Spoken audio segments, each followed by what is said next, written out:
تکبیر. اللہ اکبر اللہ اکبر لا الہ الا اللہ واللہ اکبر اللہ اکبر وللہ الحمد. سورۃ الضحیٰ آیت نمبر 1 سے 11 تک. بسم اللہ الرحمن الرحیم. والضحیٰ، قسم ہے دھوپ کی. دھوپ کی قسم یا چاشت کے وقت کی قسم، کیونکہ وہ وقت انتہائی سہانا وقت ہوتا ہے. جب دھوپ چمکتی ہے سویرے سویرے تو اس وقت طبیعت کے اندر ایک نشاط پیدا ہوتی ہے، ایک خوبصورت منظر نظر آتا ہے، کائنات حسین نظر آتی، دل کھل اٹھتا ہے. واللیل اذا سجا، اور رات کی جب وہ ٹک جائے، پرسکون ہو جائے. چھا جائے نہیں ہے اس کا ترجمہ، کیونکہ یغشا چھانا ہے. تو یہاں اصل میں رات جب سنسان اور بالکل خاموش ہو جاتی ہے نا، ڈاک ہو جاتی ہے، یہ اس وقت کا ذکر ہے. وہ بھی انسان کے لیے بہت ایک سکون اور ایک آرام اور خوشی کا، اطمینان کا وقت ہوتا ہے. اصل میں عربی میں کہتے ہیں سجل میت، میت پر چادر ڈال کے اس کو چھپا دینا، ڈھانپ دینا، اس کے لیے لفظ آتا ہے.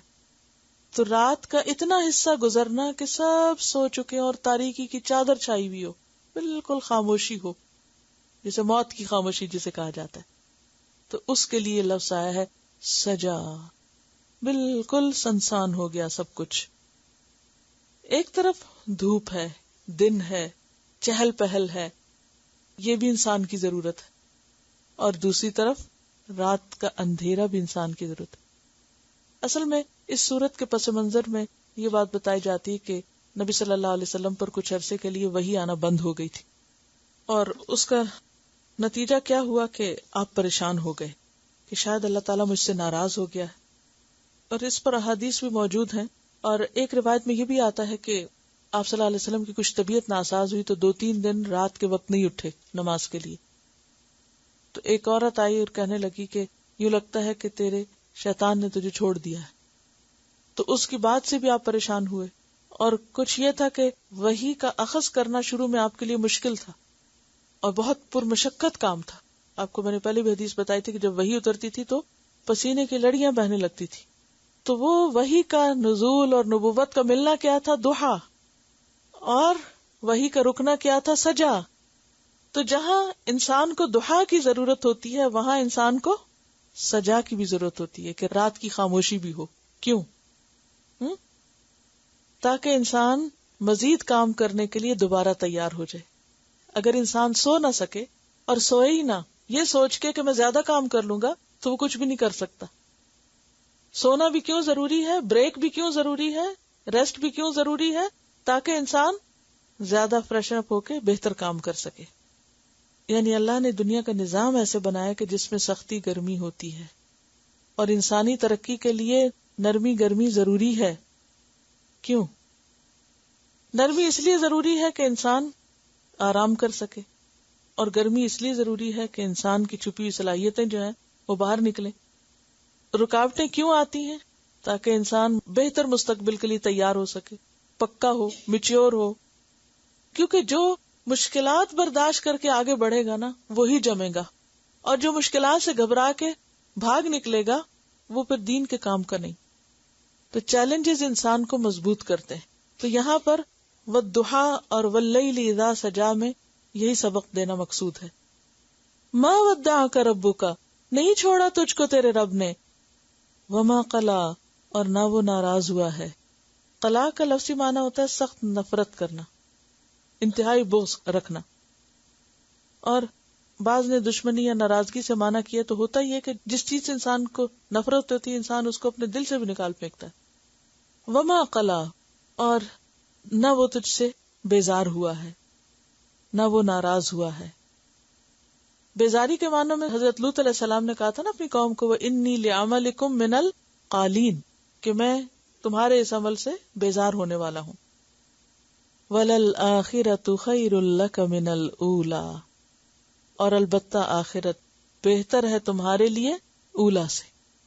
آخری دور پہلے دور سے زیادہ اچھا ہے. یعنی آج اگر آپ کو مشکلات پیش آ رہی ہیں، کیونکہ مکی صورت ہے نا، اور مکہ میں آپ کو نبوت کے دعوے کے ساتھ ہی مشکلات پیش آنا شروع ہو گئی تھی، تو تسلی دی جا رہی ہے کہ اگر آج مشکل وقت آ گیا ہے تو کل آسانی بھی ہوگی اور کل زیادہ بہتر وقت آئے گا. عسیٰ ان یبعثک ربک مقاما محمودا بھی ہوگا, اور وما عند اللہ خیر للابرار والآخرۃ خیر وابقیٰ, اور دنیا میں بھی بعد کا دور پہلے دور سے زیادہ بہتر. وَلَسَوْفَ يُعْطِيكَ رَبُّكَ فَتَرْضَىٰ, اور البتہ ضرور دے گا تیرا رب تجھے, پھر تو راضی ہو جائے گا. تو اللہ سبحانہ وتعالیٰ نے نبی صلی اللہ علیہ وسلم کو کیا کیا دیا؟ دنیا میں بھی بہت سے اعزازات عطا کیے. خاتم النبیین ہیں آپ, آخرت میں آپ کے لیے شفاعت کا مقام ہے, وسیلہ ہے, درجہ عالیہ ہے, جنت ہے. وَلَسَوْفَ يُعْطِيكَ رَبُّكَ فَتَرْضَىٰ, اور دنیا میں دین مکمل ہوا آپ کے ہاتھوں, آپ کو ایسے ساتھی ملے, یعنی صحابہ کرام جیسے ساتھی آپ کو ملے جو اپنے وقت کے ہیرے تھے, اور انہوں نے آپ کے لائے ہوئے مشن کی مزید آگے ترویج کی اور آگے بڑھایا اس کو. وَلَسَوْفَ يُعْطِيكَ رَبُّكَ فَتَرْضَىٰ, اور پھر اللہ تعالیٰ مزید تسلی دیتے ہیں ماضی کے حالات کو سامنے دکھا کر. أَلَمْ يَجِدْكَ يَتِيمًا فَآوَىٰ, دیکھو تو صحیح کہ ایسا نہیں ہو چکا کہ اس نے تجھے یتیم پایا پھر اس نے پناہ دی تجھ کو. یجد کا وجد یجد, وجود بھی اسی سے ہے, پانا. یتیمن, یتیم یعنی آپ یتیم پیدا ہوئے تھے. فآوا, تو اس نے پناہ دی, اس نے ایسا انتظام کیا کہ آپ ایک بہترین انسان کی شکل میں پل سکیں. ورنہ عام طور پہ کیا ہوتا ہے, جو بچے یتیم رہ جاتے ہیں اور ان کی کوئی صحیح تربیت کرنے والا نہیں ہوتا تو بعض اوقات بہت بگڑ بھی جاتے ہیں. لیکن نبی صلی اللہ علیہ وسلم یتیم ہونے کے باوجود اور پھر کچھ عرصے کے بعد والدہ بھی فوت ہو گئی, اس کے باوجود آپ کی تربیت اتنے اچھے انداز میں ہوئی, اتنا بہترین مقام آپ کو ملا کہ آپ ایک بہت ہی عظیم انسان کے طور پر پرورش پائے. اور یہ اللہ کا خاص احسان تھا آپ پر. وَوَجَدَكَ ضَالًّا فَهَدَىٰ, اور اس نے پایا آپ کو راہ بھولا پھر ہدایت دی. دیکھیے کہ بعض لوگ اس کو گمراہ کہتے, تو جو ہمارے یہاں اردو میں گمراہ کی سینس ہے نا وہ ذرا نیگیٹو ہے. تو مطلب راہ بھولا کا بھی یہی ہے, راہ بھول گیا, لیکن انداز ہے کہنے کا. تو اس نے آپ کو ناواقف راہ پایا پھر ہدایت دی. یعنی نبوت سے پہلے آپ تلاش حق کے لیے کہاں جاتے تھے؟ غار ہرا. اپنے بیوی بچوں سے دور جا کے غور و فکر کرتے, معاشرے کی حالت پہ کڑتے, اور آپ کے اوپر وہ جو ایک کیفیت تھی اس کو دور نہیں کیا اللہ نے, آپ کو راستہ نہیں دکھایا. جیسا تھا نا, ما کنت تدری مل کتاب ولا الایمان ولکن جعلناہ نورا نہدی بہ من نشاء من عبادنا, اور وَلَقَدْ آتَيْنَاكَ سَبْعًا مِنَ الْمَثَانِي وَالْقُرْآنِ الْعَظِيمِ, اور الْيَوْمَ أَكْمَلْتُ لَكُمْ دِينَكُمْ وَأَتْمَمْتُ عَلَيْكُمْ نِعْمَتِي, بہت نعمتیں آپ کو ملی تھی. وَوَجَدَكَ ضَالًّا فَهَدَىٰ, اور دال جو ہوتا ہے نا یہ ذہنی طور پر بھی راہ بھولنے کے لیے ہوتا ہے اور حصی طور پر بھی, اور محبت میں کسی پر فریفتہ ہونے کے لیے بھی آتا ہے. جیسے یعقوب علیہ السلام کے بچوں نے اپنے والد کو کیا کہا تھا, ان ابانا لفی ضلال مبین, کہ ہمارے والد تو کلی گمراہی میں. اب وہ گمراہی دین سے ہٹنا نہیں تھا, اس سے مراد کیا تھی کہ یوسف علیہ السلام کی محبت کی وجہ سے آپ ان کی طرف زیادہ مائل ہیں, یعنی آپ ادھر زیادہ جھکے ہوئے ہیں. تو سیدھے راستے سے دائیں یا بائیں ہونا کیا ہے, راہ گم کرنا. تو یہاں دلال کا مطلب نعوذ باللہ کوئی دین میں گمراہی نہیں ہے. تو دلال میں مانا پایا جاتا ہے صحیح راستے سے تھوڑا ہو یا زیادہ ہٹ جانا, یعنی تھوڑا سا ہٹنا یا زیادہ ہٹنا. یعنی اس بات کو کہ تھوڑا سا ہٹنا یا زیادہ ہٹنا کو آپ یوں سمجھے کہ جیسے آپ ابھی پریکٹس کریں, ایک نقطہ لگائیں ڈاٹ, اچھا اس کے ارد گرد چاروں طرف نقطے لگا دیں, جتنے لگتے ہیں لگا دیں. 4 لگائیں اور پھر 4 کے بیچ میں ایک ایک اور لگائیں, 8 نقطے لگ جائیں گے. اب آپ اس نقطے سے شروع کر کے ایک ایک لکیر کھینچیں, کہاں جاتا ہے؟ پھر وہ جو اینڈ ہے, نہیں سمجھ آیا؟ یعنی آپ دیکھیں نا کہ ایک نقطہ لگایا, پھر آپ نے 4 لگائے اس کے ارد گرد, پھر ان 4 کے بیچ میں ایک ایک لگا دیا, وہ کیا ہو گئے 8 نقطے ہو گئے. اب آپ دیکھیں اس سے زیادہ لگیں گے بھی نہیں. اچھا اب آپ دیکھیں کہ ایک نقطہ جو کہ ساتھ ساتھ ہے, سارے بالکل ساتھ ساتھ ہے, اگر اس کو آپ لکیر کھینچے تو اب آپ دیکھیں کہ کیا ہوگا. سینٹر والے سے اگر ایک کو کراس کر کے جائیں, دوسرے کو جائیں, تیسرے کو, تو وہ کوئی ادھر جا رہا ہے کوئی ادھر جا رہا ہے, کہ قریب ترین تھے. تو چھوٹا سا بھی رستے سے ہٹنا بعض اوقات وہ انسان کو دور پہنچا دیتا ہے. جسے جہاز اڑتے ہیں نا، تو اگر ان کی ڈائریکشن میں ذرا سا بھی فرق ہو نا، چند انچز کا بھی، تو اینڈ میں کہیں سے کہیں پہنچ جائیں. ہاں نہیں، نقطے کے معاملے نہیں، جہاز کی بات کر رہی ہوں کہ وہاں اڑتے ہوئے اگر ذرا سا بھی ڈائریکشن میں فرق ہو تو جو ڈیسٹینیشن ہے وہ بدل جائے گا. وَوَجَدَكَ ضَالًّا فَهَدَىٰ، تو اس کا یہ مطلب نہیں کہ نعوذ باللہ نبی صلی اللہ علیہ وسلم اس سوسائٹی کی کسی غلط چیز میں پائے گئے تھے تو اللہ تعالیٰ نے آپ کو سیدھا راستہ دکھایا. اس کا مطلب یہ ہے کہ جو صحیح چیز نبوت اور وحی کے ذریعے آپ کو ملی وہ پہلے نہیں تھی آپ کے پاس. حالانکہ آپ ان لوگوں میں سے تھے جو شرک نہیں کرتے تھے، کبھی آپ نے شراب نہیں پی تھی، کبھی آپ نے کوئی اور برا کام نہیں کیا تھا، لیکن اصل دین تو وہی تھا جو پھر جبریل کے ذریعے آپ کے پاس بھیجا گیا. جس رب نے آپ کو یہ راستہ دکھایا وہ کیا آئندہ خیال نہیں کرے گا؟ کتنی خوبصورت آیت ہے. ہم سب کو بھی فکر ہوتی ہے نا، پتہ نہیں اس کے بعد کیا بنے گا. تو میں ہمیشہ تسلی دیتی ہوں اس سٹیج پر اپنے اسٹوڈنٹس کو کہ جو رب یہاں تک لائے نا وہ آگے بھی راستہ دکھائے گا. بات یہ ہے کہ ہماری تڑپ اور ہماری طلب جو ہے وہ زندہ رہے، سچی رہے. وَوَجَدَكَ عَائِلًا، اور پایا تجھ کو مفلس. عَالَ یعیلُ عَیلَتًا سے، عیلتن مفلسی تھی کو کہتے ہیں. یہ جو کہ آپ یتیم تھے اور پھر اس کے بعد آپ کے چچا ابو طالب جو تھے جن کی سرپرستی میں آپ تھے وہ خود بھی عیالدار تھے اور مالی طور پہ بہت مضبوط نہیں تھے، لیکن جب حضرت خدیجہ رضی اللہ تعالیٰ عنہا سے آپ کی شادی ہوئی تو دنیاوی دولت بھی آپ کے پاس بہت آئی. وَوَجَدَكَ عَائِلًا فَأَغْنَىٰ، اور پایا تجھ کو عیالدار یا مفلس، فَأَغْنَىٰ، پھر اس نے غنی کر دیا، یعنی بے نیاز کر دیا، مالدار کر دیا. اب کرنا کیا ہے؟ فَأَمَّا الْيَتِيمَ فَلَا تَقْهَرْ، پھر یتیم دیکھیں مسلسل یتیم کی بات آ رہی ہے، اور یتیم کے معنوں میں بھی اور سمبولیکلی بے سہارا لوگ، معاشرے کے بے سہارا. فَأَمَّا الْيَتِيمَ، تو جہاں تک یتیم کا تعلق ہے، فَلَا تَقْهَرْ، تو اس پہ قہر نہ کرنا، سختی نہ کرنا یا دباؤ نہ ڈالنا. قہر جو ہوتا ہے کسی زیر دست کو کمزور پا کے دبانے کے لیے آتا ہے کہ کوئی بول نہ سکے، ہل نہ سکے. یعنی بعض اوقات لوگ اگر کسی کی مدد کرتے ہیں یا کسی کے کام آتے ہیں تو پھر کیا کرتے ہیں، اس کو پورے کا پورا اپنے کنٹرول میں لینا چاہتے ہیں کہ وہ اپنی مرضی سے سانس بھی نہ لے سکے، کوئی ڈیسیژن نہ کر سکے، کچھ نہ کر سکے اپنے ارادے اور اپنی خواہش سے. وہ پھر اپنی ہر بات میں پابند ہو کس کا؟ اس کا جو اس کی مدد کر رہا ہے.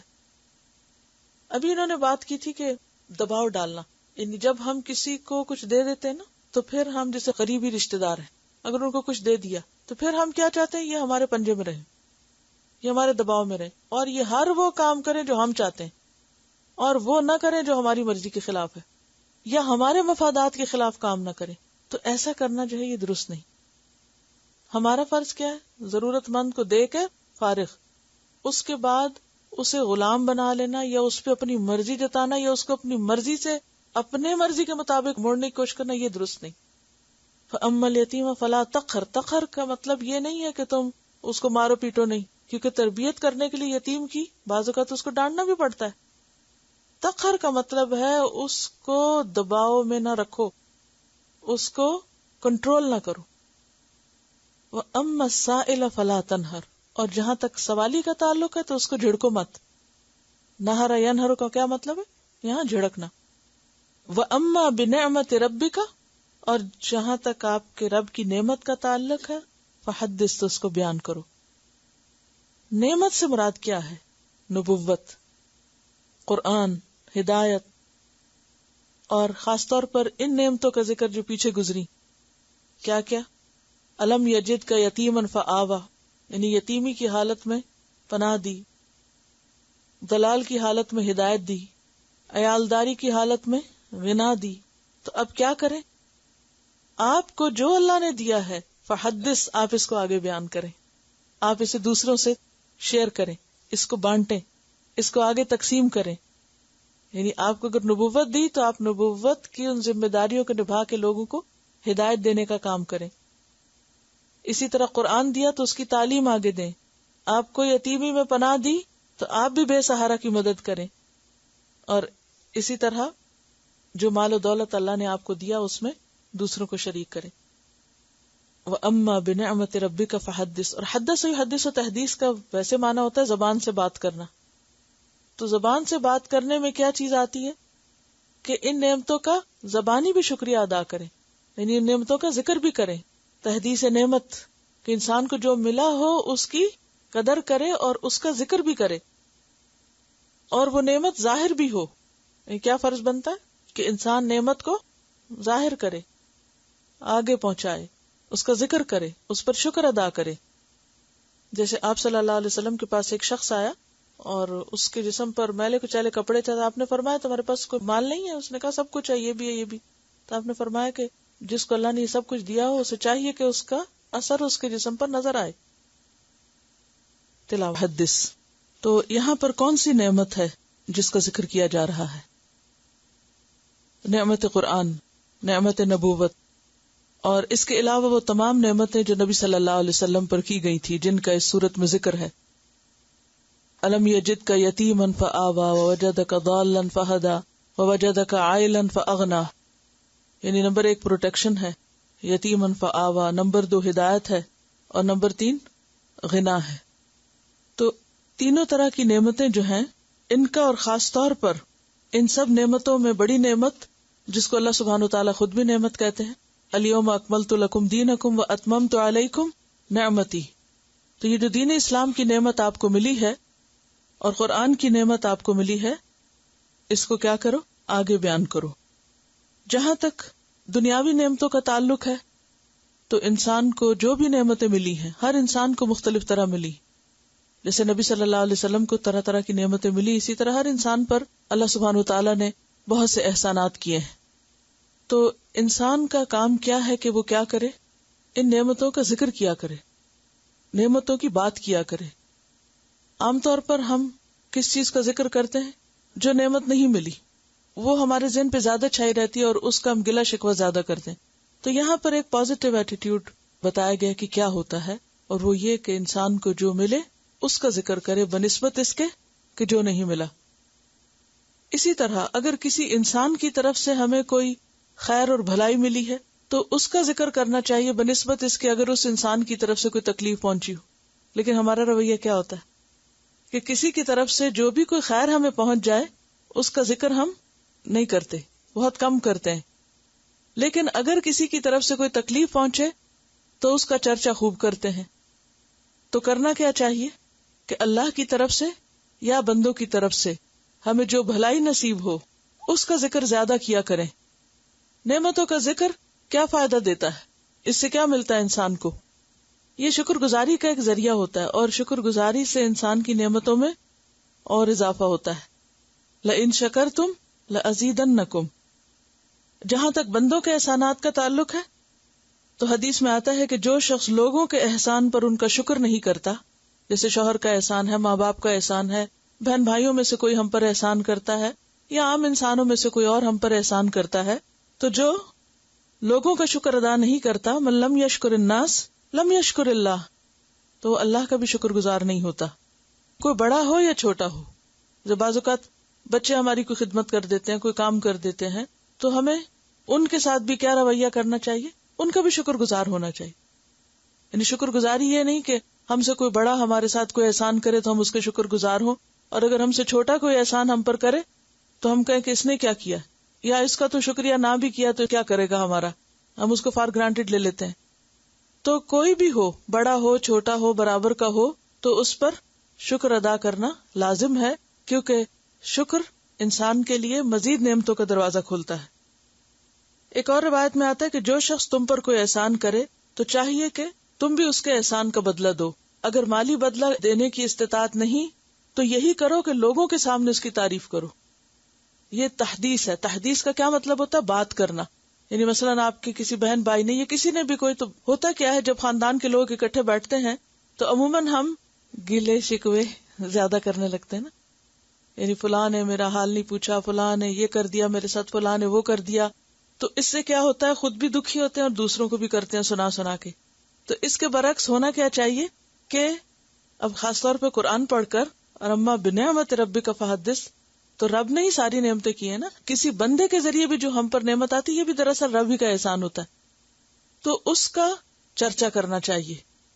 یعنی دوسروں کے بارے میں غیبت تو نہیں کرنی چاہیے, دوسروں کے بارے میں خیر اور بھلائی کی بات کرنی چاہیے, کیونکہ جس نے لوگوں کے مجمع میں اس کی ثنا و تعریف کی تو اس نے شکر گزاری کا حق ادا کر دیا.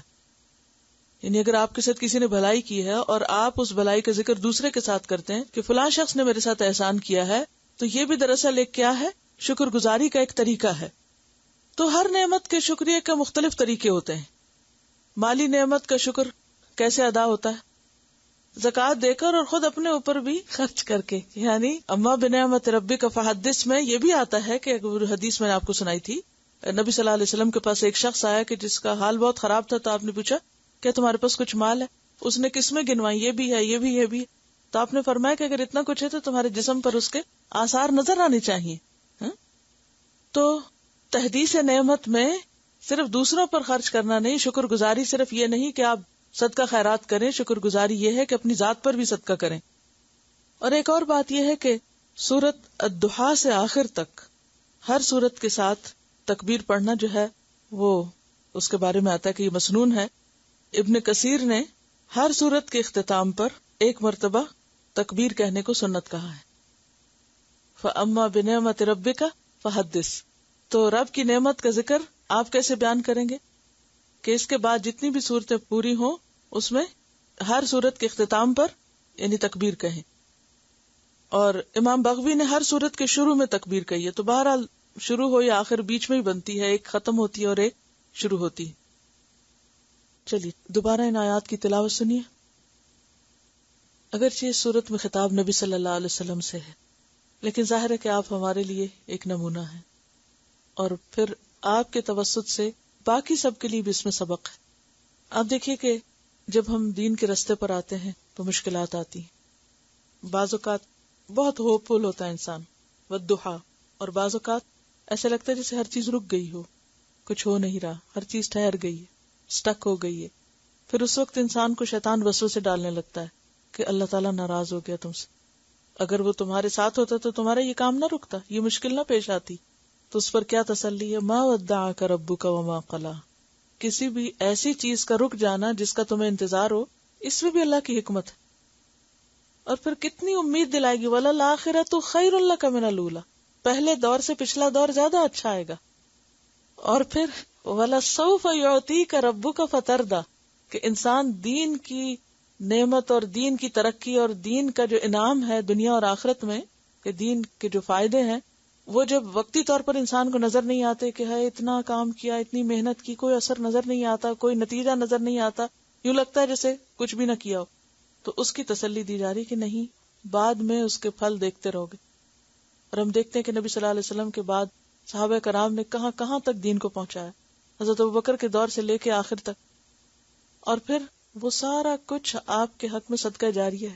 جتنے صحابہ کرام نے جو کچھ کیا سب ثواب آپ کو, جو تابعین نے کیا, آج جو کچھ ہم کریں اس کا بھی اجر کا ایک حصہ کس کو جائے گا؟ آپ صلی اللہ علیہ وسلم, کیونکہ آغاز وہاں سے ہوا. تو پھر یہ ساری نیکی جب قیامت کے دن آپ کے حصے میں آئے گی, وَلَسَوْفَ يُعْطِيكَ رَبُّكَ فَتَرْضَىٰ, تو کیسے خوش ہیں. پھر آپ کو جو مزید مقامات اور انعامات اور درجات دیے اللہ نے, اور حوض کوثر کا انعام دیا, اِنَّا أَعْطَيْنَاكَ الْكَوْثَرَ جو آگے آئے گا, تو یہ ساری چیزیں کیا ہیں؟ یہ خوشخبریاں ہیں آئندہ کی. ابھی مکہ میں یہ سب کچھ ہوا نہیں تھا, لیکن پہلے سے تسلی دے دی گئی. یہ وہ وقت ہے جو انتہائی مشکل وقت ہے, اور ابھی بہت سی مشکلات آ رہی تھی, تو کہا فکر نہیں کریں. وَلَسَوْفَ يُعْطِيكَ رَبُّكَ فَتَرْضَىٰ. اور پھر مزید تسلی ہے, کیا ماضی میں یہ اور یہ اور یہ نہیں ہو چکا؟ ایسی ایسی مشکلیں نہیں تھی تم پر, اور کیا ان مشکلوں سے اللہ نے نہیں نکالا؟ اور وہ مشکلات صرف مادی مشکلات نہیں, روحانی مشکلات بھی ہیں. روحانی مشکل کیا ہے؟ وجدک ضالا, انسان بھٹکتا پھرتا ہے, کیا صحیح ہے اور کیا غلط ہے, کیا کروں اور کیا نہ کروں, اور اللہ ہدایت کا انتظام کر دے. اور پھر ووجدک عائلا فاغنی, دنیاوی اور مادی ضروریات بھی پوری کر دے. تو پھر انسان کو کیا کرنا چاہیے؟ اپنا اخلاق بہتر بنانا چاہیے. یتیم یعنی معاشرے کے وہ لوگ جو بے سہارا ہوں, جن کو کوئی پوچھنے والا نہ ہو, جن کو کوئی عزت دینے والا نہ ہو, ان کی خیر اور بھلائی اور فلاح کے لیے کام کریں, اور سائل کو نہ جھڑکیں. سائل سے مراد کوئی مادی چیز مانگنے والا بھی ہو سکتا ہے اور کوئی علمی سوال پوچھنے والا بھی ہو سکتا ہے، دین کا سوال پوچھنے والا بھی ہو سکتا ہے۔ ابو موسیٰ اشعری کہتے ہیں کہ آپ کے پاس جب کوئی سائل آتا یا کوئی اپنی ضرورت بیان کرتا تو آپ صحابہ سے کہتے تم بھی سفارش کرو، تمہیں بھی اجر ملے گا، اور اپنے پیغمبر کی زبان سے اللہ جو چاہے گا حکم دے گا، انہیں دلوا دے گا۔ حضرت عبد الرحمن سے روایت ہے کہ انہوں نے آپ صلی اللہ علیہ وسلم سے پوچھا، بعض دفعہ کوئی سائل میرے دروازے پہ آ کھڑا ہوتا ہے جسے میرے پاس دینے کے لیے کچھ نہیں ہوتا، تو میں کیا کروں؟ آپ نے فرمایا، اگر تم فقیر کو دینے کے لیے بکری کے ایک جلے ہوئے کھر کے سوا کچھ نہ پاؤ تو وہی اس کے ہاتھ میں رکھ دو، یعنی معمولی سے معمولی چیز دے دو لیکن خالی ہاتھ نہ جانے دو۔ ایک دفعہ آپ نے فرمایا، کیا میں تمہیں ایسے آدمی کی خبر نہ دوں جو سب سے بدتر ہے؟ صحابہ نے عرض کیا، بتائیے۔ فرمایا، وہ شخص جس سے اللہ کے نام پہ مانگا جائے اور وہ کچھ نہ دے، اور وہ کہے جا بابا معاف کر دے۔ میں ہمیشہ کچھ نہ کچھ کھانے کی چیز پاس رکھتی تھی، کچھ نہ کچھ، اور جب وہ آ کے گاڑی کی ونڈو کھٹکھٹاتے یا کچھ بھی تو پیسے نہیں دیتی تھی، مجھے پتا ہوتا تھی پیشہ ور ہیں، لیکن کوئی سویٹ دے دی، کوئی بسکٹ دے دیے۔ اور الحمدللہ اس کے بعد جس اسٹوڈنٹ کی گاڑی پہ مجھے کبھی بیٹھنے کا اتفاق ہوتا، بسکٹوں کے پیکٹ ان کی گاڑی میں ساتھ رکھے ہوئے ہوتے تھے، اور سب نے یہ طریقہ اختیار کر لیا تھا کہ کسی کو نہ نہیں کرنی، ہمیں کھانے کی چیز دے دینی، یا گھر میں جیسے بچا ہوا کھانا تو ہم اکثر ایسے کرتے، چھوٹے چھوٹے پیکٹوں میں ڈال کے ساتھ لے کے بیٹھتے تھے، اور میں پتا ہوتا تھا راستے میں آئیں گے، اور وہ بھی انتظار کر رہے ہوتے تھے کہ یہ سر کور کیے ہوئی خواتین گزریں گی تو ہمیں کچھ کھانے کو ملے گا، اور وہ لے کے کھا رہے ہوتے تھے۔ تو طریقہ ہے نا، جب یہ کہا گیا کہ مت جھڑکو، مت نہ کرو، تو پھر کوئی اور طریقہ سوچ لیں، اور اگر واقعی کچھ نہ ہو تو پھر کیا اچھی نصیحت کر دیں، الکلمۃ الطیبۃ صدقہ، پیار سے بات کر لیں۔ ہر کوئی ان کو ڈانٹتا ہے، ہر کوئی ڈانٹتا ہے، بھی کیوں ڈانٹتے؟ نہ ڈانٹے، ان کو کوئی محبت کی بات ان سے کرنا جو ہے وہ بھی تو ایک صدقہ ہے نا۔ جو شخص سویر سے شام تک ڈانٹ سن رہا ہو، اس سے آپ بیٹا کہہ کے پکار لیں اور کوئی اچھی سی بات کر دیں اس سے، یا کوئی مذاق کر دیں، تو یہ بھی تو ایک صدقہ ہی ہو جائے گا اس کے ساتھ۔ لیکن یہ کرنا کہ بس صرف جان چھڑانے والی کرنا اور بیزاری دکھانا اور ڈانٹ ڈپٹ کر کے سر سے اتارنا، اس کا کوئی جواز نہیں، کوئی بھی اس کا جواز نہیں ہے کسی بھی طرح۔ یہ صرف ہمارا شارٹ کٹ ہے جان چھڑانے کا۔ اور پھر نعمتوں کا ذکر کریں۔ بہت سے لوگ نعمت کو ویلیو نہیں کرتے، وہ شکوے بہت کرتے ہیں، لیکن جو ملا ہے اس کی طرف توجہ نہیں ہوتی، خاص طور پر جو دین کی نعمت ہے، یعنی اس کے اوپر شکر گزاری بھی ہو، اور اس کے جو فائدے ہوئے ہیں وہ بیان کریں لوگوں سے۔ آپ کے اسائنمنٹ میں ہے نا ایک اس دفعہ سوال کہ قرآن پڑھ کے جو پایا ہے اس کو 10 لائنوں میں لکھیں، تو آپ ایک 10 صفحے بھر دیں، آپ 10 صفحے بھر دیں۔ وہ تو 10 اس لیے کہا کہ پھر زیادہ مشکل نہ پیش آیا، لیکن یہ اسی کی اصل میں پریکٹس ہے کہ اللہ نے جو نعمت دی اس کا ذکر۔ اچھا، ذکر کرنے سے کیا ہوتا ہے اس کا؟ ریاکاری، اور ریاکاری میں کیا ہوتا ہے؟ اپنی تعریف چاہنا۔ اور تحدیث نعمت میں کیا ہوتا ہے؟ شکر گزاری سے اس کا ذکر کرنا تاکہ دوسروں کو بھی شوق آئے۔ ان دونوں میں فرق ہے۔ ایک کام آپ کرتے ہیں کہ اپنی تعریفیں بیان کرنے کے لیے مجھے یہ بھی آتا ہے اور میں یہ بھی سیکھ چکی ہوں اور میں فلاں بھی پالی، دس از رانگ۔ لیکن اگر آپ یہ کرتے ہیں نا کہ مجھے اس سے یہ اور یہ فائدہ پہنچا ہے، تو اس کا فائدہ کیا ہوگا کہ دوسرے وہ لوگ جو نہیں کر رہے ان کو بھی شوق آئے گا۔ فحدث کا مطلب ہی یہی ہے کہ آپ صلی اللہ علیہ وسلم سے جب خطاب ہے تو مراد یہ کہ جو آپ کو ہدایت دی گئی ہے، جو نبوت عطا کی گئی ہے، جو دین ملا ہے، جو قرآن ملا ہے، آپ اس کا چرچا کریں، آگے اس نعمت کو بانٹیں، اس کو دوسروں تک پھیلائیں، دوسروں تک پہنچائیں۔ یہ ہے اس کا شکر ادا کرنا، ٹھیک ہے۔